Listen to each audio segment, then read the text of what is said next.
Big breaking news ಗೆ ಸ್ವಾಗತ. ನಾನು ಪೃಥ್ವಿರಾಜ್ ಹಾರನಹಳ್ಳಿ. ಅವ್ಯವಸ್ಥೆ ಆಗರ ಆಗಿದವೆ ಕೋವಿಡ್ ಆಸ್ಪತ್ರೆಗಳು. ನಿಮಗೆ ತೋರಿಸ್ತಾನೆ ಇದೀವಿ ಒಂದೊಂದು ಜಿಲ್ಲೆಯಲ್ಲೂ ಕೂಡ ಯಾವ್ಯಾವ ರೀತಿಯಾಗಿ ಅವ್ಯವಸ್ಥೆಯ ಆಗರ ಆಗಿದೆ ಅಂತ. ಈ ಒಂದು ಜಿಲ್ಲೆಯಲ್ಲಿ ಅದಕ್ಕಿನ್ನ ದುರ್ಘಟನೆಗಳು ನಡೀತಾನೆ ಇದಾವೆ ಮತ್ತು ಒಂದ್ ಕಡೆ ಬರೀ ಅವ್ಯವಸ್ಥೆಗಳೇ ಕಾಣ್ತಾ ಇರುವಂತದ್ದು. ಮೊನ್ನೆ ಕಲಬುರಗಿ ಆಸ್ಪತ್ರೆಯನ್ನ ತೋರಿಸಿದ್ವಿ, ಇಂದು ಒಪೆಕ್ ಆಸ್ಪತ್ರೆಯನ್ನ ತೋರಿಸ್ತೀವಿ. ಅಲ್ಲಿ ಯಾವ ರೀತಿಯಿಂದ ಅವ್ಯವಸ್ಥೆಯಿಂದ ಕೂಡಿದೆ ಆ ಆಸ್ಪತ್ರೆ ಅಂತ. ಆಸ್ಪತ್ರೆಗಳಲ್ಲಿ ಹಂದಿಗಳ ಕಾಟ, ಸಿಬ್ಬಂದಿ ಮಾತ್ರ ಮೌನ ವಹಿಸಿದ್ದಾರೆ. ಆಸ್ಪತ್ರೆಗಳಲ್ಲೇ ಹಂದಿಗಳ ಕಾಟ ಇದೆಯಂತೆ, ಆದ್ರೂ ಸಿಬ್ಬಂದಿ ಯಾರು ಕ್ರಮ ಕೈಗೊಳ್ತಾ ಇಲ್ಲ. DHO ಕ್ರಮ ಕೈಗೊಳ್ತಾ ಇಲ್ಲ, DC ಕ್ರಮ ಕೈಗೊಳ್ತಾ ಇಲ್ಲ, ಉಸ್ತುವಾರಿ ಸಚಿವರಂತೂ ಈ ಗೋಜಿಗೆ ಹೋಗ್ತಾ ಇಲ್ಲ. ನಮಗೂ ಇದಕ್ಕೂ ಸಂಬಂಧವೇ ಇಲ್ಲ ಅನ್ನುವ ರೀತಿಯಲ್ಲಿ ಇದ್ದಾರೆ. ರಾಯಚೂರಿನ ಒಪೆಕ್ಕಿಗೆ ಹಂದಿಗಳು ಎಂಟ್ರಿ ಕೊಡ್ತಾನೆ ಇದಾವೆ, ಓಡಾಡ್ತಾನೆ ಇದಾವೆ. ಅದು ಏನು ಅವರ ಅದಕ್ಕೆ ಕಟ್ಟಿಸ್ಕೊಟ್ಟಿರುವ ರೀತಿಯಲ್ಲಿ, ಅವಕ್ಕೊಂದೊಂದು ಮನೆಗಳನ್ನ ಕಟ್ಟಿಸ್ಕೊಟ್ಟಿರುವ ರೀತಿಯಲ್ಲಿ ಅವು ಅಲ್ಲಿಗೆ ಹೋಗ್ತವೆ, ಉಳ್ಕಂತವೆ, ಎದ್ದು ಬರ್ತವೆ. ಆ ರೀತಿಯಾಗಿ ಆಗ್ಬಿಟ್ಟಿದ್ದಾವೆ. ಆಸ್ಪತ್ರೆಯ ತ್ಯಾಜ್ಯಕ್ಕೆ ಮುಗಿಬೀಳುವಂತ ಹಂದಿಗಳು ಕಸದ ತೊಟ್ಟಿ ಆಗಿದೆ ರಾಯಚೂರು ಜಿಲ್ಲಾಸ್ಪತ್ರೆ. ತೋರಿಸ್ತೀವಿ ಆ ದೃಶ್ಯಾವಳಿಗಳನ್ನ, ಯಾವ ರೀತಿಯಾಗಿದೆ ಅವ್ಯವಸ್ಥೆಯ ಆಗರವಾಗಿದೆ ರಾಯಚೂರಿನ ಜಿಲ್ಲಾಸ್ಪತ್ರೆ ಅಂತ. ಕೊರೋನಾ ಆಸ್ಪತ್ರೆಯಲ್ಲಿ ಸ್ವಚ್ಛತೆಯೇ ಇಲ್ಲ. ಕೊರೋನಾಗೆ ಟ್ರೀಟ್ಮೆಂಟ್ ನ ಜೊತೆಗೆ ಸ್ವಚ್ಛತೆ ಕೂಡ ಇಂಪಾರ್ಟೆಂಟ್. ಸರ್ಕಾರನೂ ಕೂಡ ಹೇಳುತ್ತೆ. ಹಾಗೆ ಎಲ್ಲಾ ಕಡೆನೂ ಕೂಡ ಈ ಸರ್ಕಾರಿ ಆಸ್ಪತ್ರೆ ಆಗಿರ್ಬೋದು, ಖಾಸಗಿ ಆಸ್ಪತ್ರೆ ಆಗಿರ್ಬೋದು, ಅದರ ಮುಂದಿನ ಬೋರ್ಡ್ ಗಳನ್ನ ಗಮನಿಸಿರ್ತೀರಾ ನೀವು ಕೂಡ. ಸ್ಯಾನಿಟೈಸರ್ ಗಳನ್ನ ಇಟ್ಟಿರ್ತಾರೆ, ಸ್ವಚ್ಛತೆಯನ್ನ ಕಾಪಾಡಿ ಅಂತ ಬೋರ್ಡ್ ಅನ್ನ ಹಾಕಿರ್ತಾರೆ, ಮಾಸ್ಕ್ ಅನ್ನ ಧರಿಸಿ ಅಂತ ಬೋರ್ಡ್ ಅನ್ನ ಹಾಕಿರ್ತಾರೆ. ಆದ್ರೆ ಇಲ್ಲಿ ಗಬ್ಬು ವಾಸನೆ. ಜಿಲ್ಲಾಸ್ಪತ್ರೆ ಒಳಗೆ ಎಂಟ್ರಿ ಕೊಡ್ತಿದ್ದಾಗಲೇ ಗಬ್ಬು ವಾಸನೆ. ಹಂದಿಗಳು ಎಲ್ಲವನ್ನೂ ಕೂಡ ಮಾಡಿರ್ತವೆ, ಅಲ್ಲೇ ಅಡ್ಡಾಡ್ತಿರ್ತವೆ. ದೊಡ್ಡ ದೊಡ್ಡ ಗುಂಪುಗಳೇ ಇರುವಂತದ್ದು, ಹಂದಿಗಳ ಗುಂಪು. ಅಲ್ಲಿ ಇದ್ಯಾವುದಕ್ಕೂ ಕೂಡ ತಲೆ ಕೆಡಿಸ್ಕೊಳ್ತಾ ಇಲ್ಲ ಅಲ್ಲಿನ ಜಿಲ್ಲಾಡಳಿತ, ಹಾಗೆ ಜಿಲ್ಲಾಸ್ಪತ್ರೆ ಸಿಬ್ಬಂದಿಗಳು. ಎಲ್ಲೆಂದ್ರಲ್ಲಿ ಬಿದ್ದಿದವೆ. ಕಸದ ರಾಶಿ, ಕಸ ವಿಲೇವಾರಿ ಆಗಲ್ಲ, ಹಂದಿಗಳ ಕಾಟನೂ ಕೂಡ ತಪ್ತಾ ಇಲ್ಲ. ನಿಮ್ಗೆ ತೋರಿಸ್ತಾ ಇದೀವಿ ಆ ದೃಶ್ಯಾವಳಿಗಳನ್ನ. ಒಳಗಡೆನೆ ಬಂದು ಹೋಗ್ತಾ ಇದಾವೆ ಆ ಆಸ್ಪತ್ರೆ ಒಳಗಡೆ, ಬರೀ ಹೊರಗಡೆ ಮಾತ್ರ ಅಲ್ಲ. ಅದಕ್ಕೆ ನಾನು ಹೇಳಿದ್ದು, ಅದನ್ನೇ ಏನೋ ಒಂಥರ ಮನೆ ಅನ್ಕೊಂಡ್ಬಿಟ್ಟಿದಾವೆ ಅನ್ಸುತ್ತೆ. ಒಳಗಡೆ ಬರ್ತವೆ ಆರಾಮಾಗಿ, ಅಲ್ಲಿ ಏನೇನ್ ಕಸದ ರಾಶಿ ಸಿಗುತ್ತೋ ಅದನ್ನ ತಿನ್ಕೊಂಡು ಅವನ್ನೆಲ್ಲ ಒದ್ದಾಕಿ, ಕಿತ್ತಾಕಿ, ಬಿಸಾಕಿ ಅಲ್ಲಿಂದ ಹೋಗ್ತಾ ಇದ್ದಾವೆ. ಇಷ್ಟೆಲ್ಲ ಆದ್ರೂ ಕೂಡ ತಲೆ ಕೆಡಿಸ್ಕೊಳ್ತಾ ಇಲ್ಲ ಅಂದ್ರೆ ಲೆಕ್ಕ ಹಾಕಿ ಇನ್ನೆಷ್ಟರ ಮಟ್ಟಿಗೆ ನಿರ್ಲಜ್ಜ ವೈದ್ಯರಾಗಿರ್ಬೋದು, ಅಲ್ಲಿ DHO ಆಗಿರ್ಬೋದು, DC ಕ್ರಮ ಕೈಗೊಳ್ಳದೆ ಸೈಲೆಂಟ್ ಆಗಿ ಕೂತಿದ್ದಾರೆ ಅಂತ, ನಿರ್ಲಕ್ಷ್ಯವನ್ನ ವಹಿಸಿದ್ದಾರೆ ಅಲ್ಲಿರುವಂತಹ ಅಧಿಕಾರಿಗಳು ಅನ್ನೋದಕ್ಕೆ ಇದೊಂದು ಸ್ಪಷ್ಟ ನಿದರ್ಶನ. ಇದ್ರ ಬಗ್ಗೆ ತೋರಿಸ್ತಾ ಇದ್ವಿ, ನೋಡೋಣ ಅಟ್ಲೀಸ್ಟ್ ಈಗಲಾದ್ರೂ ಅಲ್ಲಿರುವಂತ ಜಿಲ್ಲಾ ಉಸ್ತುವಾರಿ ಸಚಿವರಾದ್ರೂ ಸ್ವಲ್ಪ ಎಚ್ಚೆತ್ಕೊಳ್ತಾರ ಅಂತ. ಜಿಲ್ಲಾ ಉಸ್ತುವಾರಿ ಸಚಿವರು ಯಾರು ಗೊತ್ತಾ? ರಾಜ್ಯದ ಉಪಮುಖ್ಯಮಂತ್ರಿ ಲಕ್ಷ್ಮಣ ಸವದಿ ಅವರಿಗೆ ಇದ್ಯಾವುದು ಬೇಕಾಗೇ ಇಲ್ಲ ಅಂತ ಕಾಣಿಸುತ್ತೆ. ನಮ್ಗೇನೋ ಅದಕ್ಕೂ ನನಗೂ ಸಂಬಂಧವೇ ಇಲ್ಲ ಅನ್ನುವ ರೀತಿಯಲ್ಲಿ ಇದಾರೋ ಏನಪ್ಪ. ಯಾಕೆಂದ್ರೆ ಈ ದೃಶ್ಯಾವಳಿಗಳು ನಿನ್ನೆ ಮೊನ್ನೆದಲ್ಲ, ಆಲ್ಮೋಸ್ಟ್ ಒಂದು ತಿಂಗಳಿಂದ ಇದೇ ರೀತಿಯಾಗಿ ಆಗ್ತಾ ಇದೆ. ಕೊರೋನಾಗೆ ಆ ಒಂದು ಜಿಲ್ಲಾಸ್ಪತ್ರೆ ಯಾವಾಗ ಅಂದ್ರೆ ಅಲರ್ಟ್ ಮಾಡ್ಲಾಯ್ತು ಅವಾಗಿಂದಲೂ ಕೂಡ, ಅಂದ್ರೆ ಅಲರ್ಟ್ ಮಾಡಿ ಆಲ್ರೆಡಿ ಒಂದು 6 ತಿಂಗಳಾಯ್ತು, ಅವಾಗಿಂದಲೂ ಕೂಡ ಇದೇ ರೀತಿಯಾದಂತ ಪ್ರಾಬ್ಲಮ್ಸೇ ಅಂತ.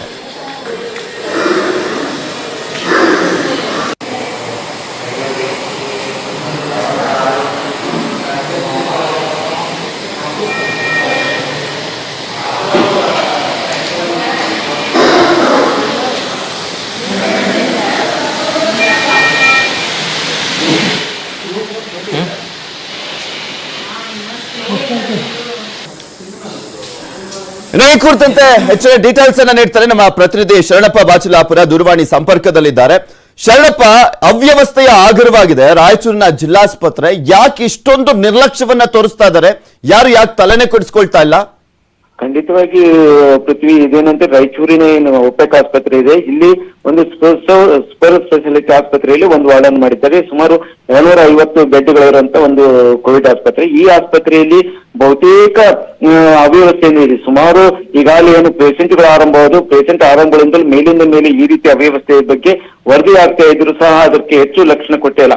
ಈ ಹಿಂದೆ ಏನು ಕಳೆದ ಒಂದು 15 ದಿನ ಹಿಂದೆ ಜಿಲ್ಲಾ ಉಸ್ತುವಾರಿ ಸಚಿವರಾಗಿರುವಂತ DCM ಲಕ್ಷ್ಮಣ ಸವದಿ ಸಹ ಒಂದು ಸಭೆಯನ್ನು ಮಾಡಿದಾಗ ಇಲ್ಲಿ ಒಪೆಕ್ ಅನ್ನು ಸರಿಪಡಿಸಿರಿ ಮತ್ತು ಕೋವಿಡ್ ಕೇರ್ ಸೆಂಟರ್ ಗಳನ್ನು ಸಹ ಸರಿಪಡಿಸಿರಿ ಅನ್ನುವಂತ ಏನು ನಮ್ಮಲ್ಲಿ ಒಂದು ವರದಿ ಬಂದಿತ್ತು. ಆ ವರದಿ ಆಧಾರದಲ್ಲಿ ಅವರಿಗೆ ಸೂಚನೆ ನೀಡಿದ್ರು, ಯಾವುದೇ ಬದಲಾವಣೆ ಆಗಿಲ್ಲ ಅನ್ನುವಂತ ಮಾತಿದೆ. ಶರಣಪ್ಪ, ಹಾಗೆ ಸಂಪರ್ಕದಲ್ಲಿ ನಮ್ ಜೊತೆ ನಾಗರಾಜ್ ಅವರಿದ್ದಾರೆ, ಆ ಒಂದು ಆಸ್ಪತ್ರೆಯ ಅಧಿಕಾರಿ ದೂರವಾಣಿ ಸಂಪರ್ಕದಲ್ಲಿ. ನಮಸ್ಕಾರ ನಾಗರಾಜ್ ಅವರೇ.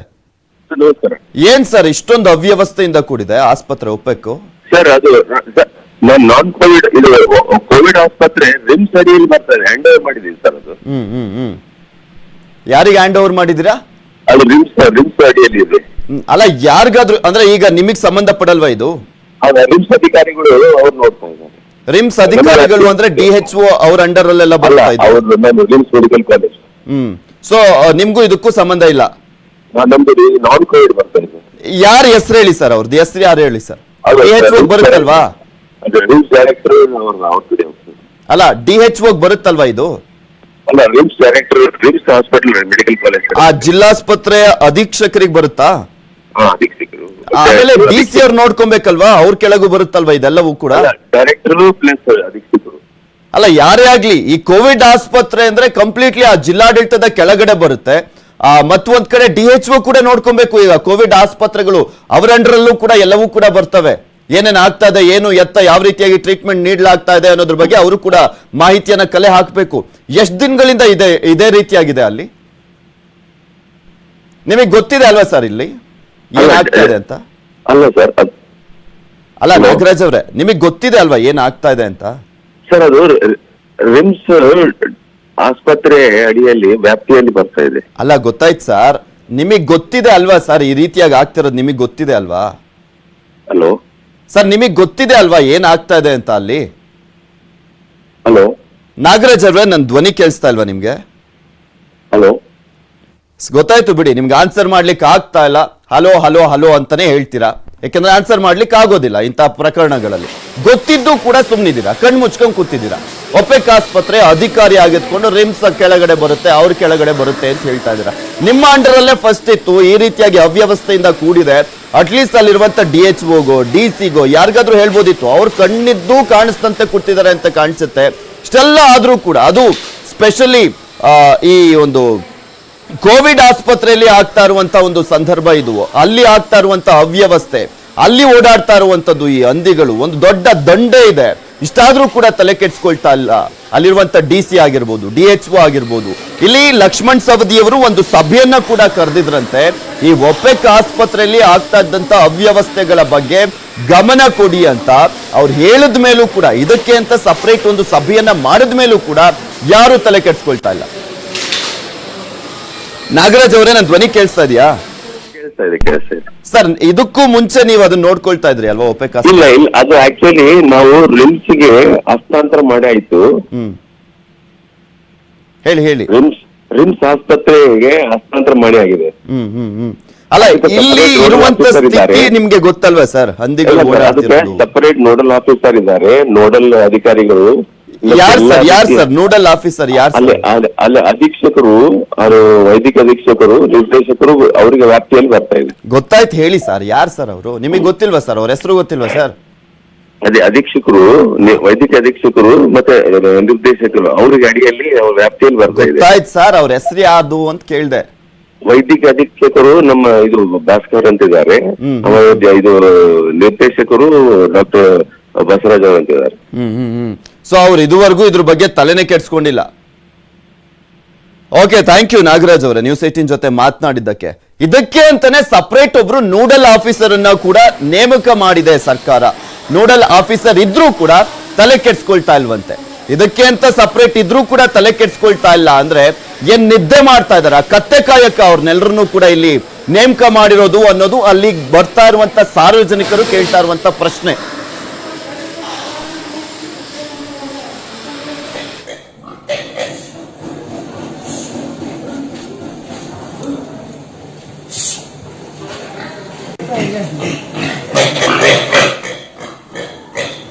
ಇದರ ಕುರಿತಂತೆ ಮಾತಾಡ್ಲಿಕ್ಕೆ ರಾಘವೇಂದ್ರ ಅಂತ ಅಲ್ಲಿ ಅಡ್ಮಿಟ್ ಆಗಿರುವಂತ ಪೇಷಂಟ್ ನ ಸಂಬಂಧಿ ಒಬ್ರು ನಮ್ ಜೊತೆ ದೂರವಾಣಿ ಸಂಪರ್ಕದಲ್ಲಿದ್ದಾರೆ. ನಮಸ್ಕಾರ ರಾಘವೇಂದ್ರ ಅವರೇ. ಸರ್ ನಮಸ್ಕಾರ ಸರ್. ಸರ್ ಇಷ್ಟೊಂದು ಅವ್ಯವಸ್ಥೆ ಇದೆ, ನೀವೆಲ್ಲ ಕಂಪ್ಲೇಂಟ್ ಮಾಡಿದಿರಾ ಅಲ್ವಾ? ಅದೇ ಸರ್, ನಾನು ಮಾಡಿದ್ದೀನಿ ಸರ್, DC ಅವರಿಗೆ ಮಾಡಿದ್ದೀನಿ ಸರ್, ಹಾಗೂ DH ಆಫೀಸಿಗೂ ಮಾಡಿದ್ದೀನಿ ಸರ್, ಹಾಗೆ ಮತ್ತೆ ರಿಮ್ಸ್ ಹೆಡ್ ಡೀನಿಗೂ ನಾನು ಮೆಸೇಜ್ ಹಾಕಿದ್ದೀನಿ ಸರ್. ಈ ತರ ಇದೆ ಸರ್, ಈ ತರ ಪ್ರಾಬ್ಲಮ್ಸ್ ಇದೆ, ಏನ್ ಯಾರು ನಮ್ಗೆ ಚಿಕಿತ್ಸೆ ಕೊಡ್ತಾ ಇಲ್ಲ ಸರ್. ಹೀಗಾಗಿ ನಮ್ಮ ಫಾದರ್ಗೆ ಚಿಕಿತ್ಸೆ ಸಿಕ್ಕಿಲ್ಲ. ಯಾವ ಕಂಪ್ಲೇಂಟ್ ಮಾಡಿದ್ದು ಸರ್ ನೀವು? ಸರ್ ನಿನ್ನೆ ಮೆದ್ದನಿಂದ ಬಹಳಷ್ಟು ನಾವು ಕೇಳ್ಕೊಂತ ಇದೀವಿ ಸರ್, ಯಾವ್ದು ನರ್ಸ್ ಬರ್ತಾ ಇಲ್ಲ, ಯಾರು ಒಂದು ರೆಸ್ಪಾನ್ಸ್ನು ಕೊಡ್ತಾ ಇಲ್ಲ ಸರ್ ನಮ್ಗೆ. ರಾತ್ರಿ ನಾನ್ ಮೆಸೇಜ್ ಮಾಡಿದ್ಮೇಲೆ DC ಸಾಹೇಬ್ರಿಗೆ ಮೆಸೇಜ್ ಮಾಡಿದ ತಕ್ಷಣನೇ ಅವರು ಒಬ್ಬ ಅರುಣ್ ಮಸ್ಕಿ ಎಂಬ ಫೋನ್ ಮಾಡಿದ್ರು ಸರ್ ನನಗೆ, ಡಾಕ್ಟರ್ ಅರುಣ್ ಮಸ್ಕಿ ಅಂದ್ಬಿಟ್ಟು. ಏನಪ್ಪಾ ಈ ತರ ಮೆಸೇಜ್ ಹಾಕಿದಂತೆ DC ಸರಿಗೆ. ಅವ್ರು ಅಂದ್ಬಿಟ್ಟು ಸರ್ ಬಂದ್ಮೇಲೆ ಅವ್ರು 1 ಗಂಟೆ ಮಧ್ಯಾಹ್ನ 1 ಗಂಟೆಯಿಂದ ನಮ್ ಡ್ಯಾಡಿಗೆ ಪ್ರಾಬ್ಲಮ್ ಇತ್ತು ಸರ್. ರಾತ್ರಿ 9:30ಗೆ 10 ಗಂಟೆಗೆ ಅವರು ಇದಿಟ್ಟಿರು ಸರ್, ವೆಂಟಿಲೇಟರ್ ಇಟ್ಟಿದ್ದಾರೆ ನಮ್ ಫಾದರ್ಗೆ. ಅಲ್ಲಿ ಹೆಂಗಂದ್ರೆ ಸರ್ ಅಲ್ಲಿ ಯಾವುದೇ ತರದ್ದು ಆಗ್ಲಿ, ಯಾವುದೇ ತರದ್ದು ಜನರಿಗೆ ಯಾವ್ದು ಮೆಡಿಸಿನ್ ಸೈಕ್ ಸಿಗ್ತಾ ಇಲ್ಲ ಸರ್. ನಿನ್ನೆ ಮಧ್ಯಾಹ್ನ ನಮ್ಮ ಅಣ್ಣ ಅಲ್ಲಿ ನೀವು ಹೋದಂತ ಸಂದರ್ಭದಲ್ಲಿ ಯಾವ ವೈದ್ಯರು ಕೂಡ ಇರ್ಲಿಲ್ವಾ? ಇರ್ಲಿಲ್ಲ ಸರ್, ಯಾರು ಎಷ್ಟು ಕೇಳ್ಕೊಂಡ್ರು ಯಾರು ಬರ್ತಾ ಇರ್ಲಿಲ್ಲ ಸರ್. ಒಂದು ರಿಸೆಪ್ಷನಿಸ್ಟ್ ಅಲ್ಲೋ ಒಂದು ಮುಂದೆ ಯಾರಾದ್ರೂ ಒಬ್ಬ ಒಂದು ನರ್ಸ್ ಆದ್ರೂ ಇರ್ಬೇಕು ಸರ್. ಒಬ್ಬ ನರ್ಸ್ ಸಮೇತನು ನಾವು ಕೇಳಲಿಕ್ಕಿಲ್ಲ ಸರ್. ಬಹಳಷ್ಟು ಜನನು ತೊಂದರೆ ಪಡ್ತಾ ಇದಾರೆ, ಬಹಳಷ್ಟು ಜನನು ಬಡ್ಕೊಂತ ಇದಾರೆ. ಎಷ್ಟು ಬಡ್ಕೊಂಡ್ ಬಿಟ್ರು ಯಾರು ಬರಲ್ಲ ಸರ್ ಹೊರಗಡೆ. ಎಷ್ಟ್ ದಿನಗಳಿಂದ ಈ ಸಮಸ್ಯೆ ಅಂತೆ ಸರ್? ಅಲ್ಲಿ ಸಮಸ್ಯೆ ಮೊದಲಿಂದ ಇದ್ದೇನೆ ಸರ್, ನನಗ್ ಗೊತ್ತಿಲ್ಲ. ಬಟ್ ನಾನು 5 ದಿವಸ ಆಯ್ತು ನಮ್ಮ ಫಾದರ್ ನಾನು ಅಡ್ಮಿಟ್ ಮಾಡ್ಬೇಕು ನಿನ್ನಿಗೆ. ಲಾಸ್ಟಿಗೆ ನಮ್ಮ ತಂದೆ ತೀರ್ಕೊಂಡ್ರು ಸರ್ ನಿನ್ನೆ ರಾತ್ರಿ 12 ಗಂಟೆಗೆ ಕಳ್ಕೋಬೇಕಾಯ್ತು. Okay okay. ಇಷ್ಟ ಇನ್ನೂ ಒಬ್ರು ಬಂದಿಲ್ಲ ಹಾಗಾದ್ರಲ್ಲಿಗೆ? ಇಲ್ಲ ಸರ್, ಎಲ್ಲ ಅಷ್ಟಾಗಿ ಬಿಟ್ಮೇಲೆ ಇಮಿಡಿಯೇಟ್ಲಿ ಒಂದು 10-15 ಮಿನಿಟ್ಸ್ ಅಲ್ಲಿ ಬಾಡಿ ಹೊರಗೆ ತಂದು ಹಾಕಿಬಿಟ್ರು ಸರ್ ಅವರು. 10-15 ಮಿನಿಟ್ಸ್ ಅಲ್ಲೇನೆ 10-15 ನಿಮಿಷದಲ್ಲಿ ಬಾಡಿನ ಹೊರಗೆ ತಂದ್ಬಿಟ್ರು ಸರ್. ಡೈಲಿ 4-5 ನೋಡಲ್ ಆಫೀಸರ್ ಅಂತ ಇರ್ತಾರಂತಲ್ಲ, ಏನ್ ಮಾಡ್ತಾ ಇದಾರೆ ಸರ್? ಅವರು ಕಾಣಿಸ್ತಾನೆ ಇಲ್ವಾ ಅಲ್ಲಿ? ಇಲ್ಲ ಸರ್, ಯಾರು ನೆವರ್ ಸರ್ ಕಾಣಿಸ್ತಾ ಇಲ್ಲ. ಬೇಕಿದ್ರೆ ನಿಮಗೆ ವಿಡಿಯೋಸ್ ಎಲ್ಲ ಹಾಕ್ತೀನಿ ಸರ್. ಅಲ್ಲಿ ಹಂದಿಗಳು ಒಳಗಡೆ ಹಾಸ್ಪಿಟಲ್ ಬರುತ್ತೆ ಸರ್, ಒಳಗಡೆ ಹಂದಿ. ನಿಮಗೆ ಬೇಕಿರೋ ವಿಡಿಯೋ ದೃಶ್ಯಗಳನ್ನ ನಾನೆಲ್ಲ ವಿಡಿಯೋ ಮಾಡಿದೀನಿ ಸರ್. ನಾನು DC ಮಾಡಿದ್ಮೇಲೆ MS ಅವ್ರು ಬಂದ್ಬಿಟ್ಟು ಯಾವ ವಾರ್ಡ್ ಅಂದ್ಬಿಟ್ಟು ಅವ್ರು ಜೆರಾಕ್ಸ್ ಹಚ್ತಾರೆ ಸರ್. ಯಾವ ward, ground floor, second floor, injection ward ಅಂದ್ಬಿಟ್ಟು ನಿನ್ನೆ ರಾತ್ರಿ ಮಾಡಿದಾರೆ ಸರ್. ಅದು ನಾನು DC ಕಂಪ್ಲೀಟ್ ಮಾಡಿದ್ಮೇಲೆ ಅಲ್ಲಿವರೆಗೂ ಏನ್ ಮಾಡಿರ್ಲಿಲ್ಲ? ಏನು ಇಲ್ಲ ಸರ್. ಬಹಳಷ್ಟು ಜನ ಸುಮಾರು ನಾನು 5 ದಿವಸದಿಂದ 4-3 ಡೆತ್ ಆಗ್ತಾ ಇದೆ ಸರ್ ಅಲ್ಲಿ. ಅಲ್ಲ, ಯಾರಿಗಾದ್ರೂ ಅಟ್ಲೀಸ್ಟ್ ಜನಪ್ರತಿನಿಧಿಗಳಿಗಾದ್ರೂ ಹೇಳಿದ್ರಾ? ಪಾಪ ಅವರೆಲ್ಲ ನಿದ್ದೆ ಮಾಡ್ಕೊಂಡು ಆರಾಮಾಗಿ ಮನೇಲಿ ಮಂಕೊಂಡಿರ್ಬೇಕು. ಏನ್ ಸರ್, ಯಾರು ನಮ್ಗೆ ಹೆಲ್ಪ್ ಮಾಡಿಲ್ಲ ಸರ್. ಮಾಧ್ಯಮದವ್ರು ನೀವೇ ನಮ್ಗೆ ಹೆಲ್ಪ್ ಮಾಡಿ. ಹಾಗೆ ನೋಡಿ, ಬೇರೆ ಮಾಡ್ತಾ ಇದೀವಿ, ಒಬ್ರು ಕಾಲನೇ ಎತ್ತುತ್ತಾ ಇಲ್ಲ. ಇನ್ನ ನಿಮ್ ಕಾಲ್ಗಳನ್ನ ಎತ್ತುತ್ತಾರ ಇವರು? ಅಲ್ಲಿನ ಜಿಲ್ಲಾ ಉಸ್ತುವಾರಿ ಸಚಿವರು ಪ್ರತಿಯೊಬ್ಬರಿಗೂ ಕರೆ ಮಾಡ್ತಾ ಇದೀವಿ, ಒಬ್ರು ರೆಸ್ಪಾನ್ಸಿಬಿಲಿಟಿ ತಗೊಳ್ತಾ ಇಲ್ಲ. ಎಲ್ಲ ಆರಾಮಾಗಿ ಅವ್ರಿಗೆ ಏನಾಗ್ಬೇಕಾಗಿದೆ, ಅವ್ರ ಮನೆಯವರೆಲ್ಲ ಸೇಫ್ ಆಗಿದ್ದಾರೆ, ಆರಾಮಾಗಿ ಅವರೆಲ್ಲರೂ ಕೂಡ ಆರೋಗ್ಯವಾಗಿದ್ದಾರೆ.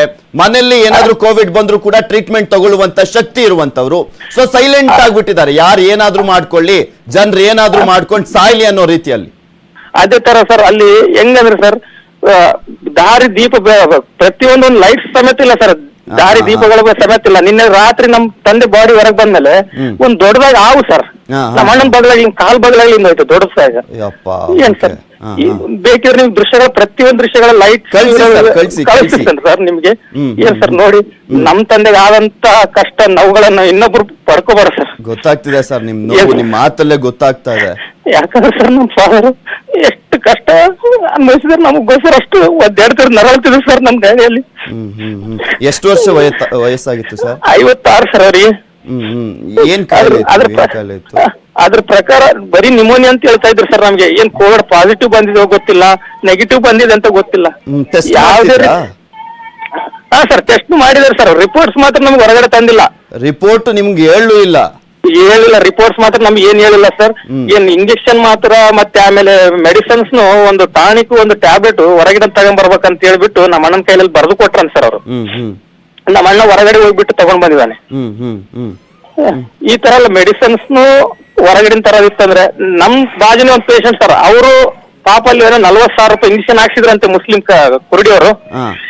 ಅವ್ರ ಫಾದರ್ನು ಎಕ್ಸ್ಪೋರ್ಟ್ ಆದ್ರು ಸರ್ ಮೊನ್ನೆ. ಅವ್ರು ಅಡ್ಮಿಟ್ ಮಾಡಕ್ಕೂ ಮುಂಚೆ ಬೇರೆ ಯಾವ್ದಾದ್ರು ಆಸ್ಪತ್ರೆಗೆ ತೋರ್ಸಿದ್ರಾ? ಯಾವ್ದಾದ್ರು ಡಾಕ್ಟರ್ಗೆ ತೋರ್ಸಿದ್ರಾ ಸರ್? ಅದ್ರ ಬೆಳಿಗ್ಗೆ ಅವತ್ತು ಅಡ್ಮಿಟ್ ಮಾಡಕ್ಕಿಂತ ಮುಂಚೆ ಬೆಳಿಗ್ಗೆ SS ರೆಡ್ಡಿ ಅಂತ ಹೇಳಿ ತೋರಿಸಿದ್ವಿ ಸರ್ ಅವ್ರಿಗೆ. ಏನಂದ್ರು ಅವರು?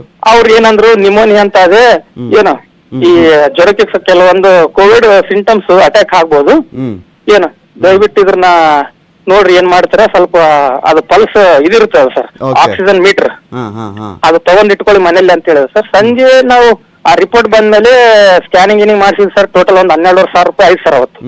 12,500-13,000 ರೂಪಾಯಿ ಖರ್ಚಾಯ್ತು ಸರ್. ರಾಘವೇಂದ್ರ ಅವರೇ, ಇದೇ ವಿಚಾರಕ್ಕೆ ಸಂಬಂಧಪಟ್ಟಂತೆ ಅಲ್ಲಿನ ಉಸ್ತುವಾರಿ ಸಚಿವರಿಗೆ DC ಅವರ ಗಮನ ಸೆಳಿತೀವಿ. ಅಟ್ಲೀಸ್ಟ್ ಈಗ್ಲಾದ್ರೂ ರೆಸ್ಪಾಂಡ್ ಮಾಡ್ತಾರ, ಅಲ್ಲಿರುವಂತ ಅವ್ಯವಸ್ಥೆಯನ್ನ ಸರಿ ಮಾಡ್ತಾರ ಅಂತ ನೋಡೋಣ.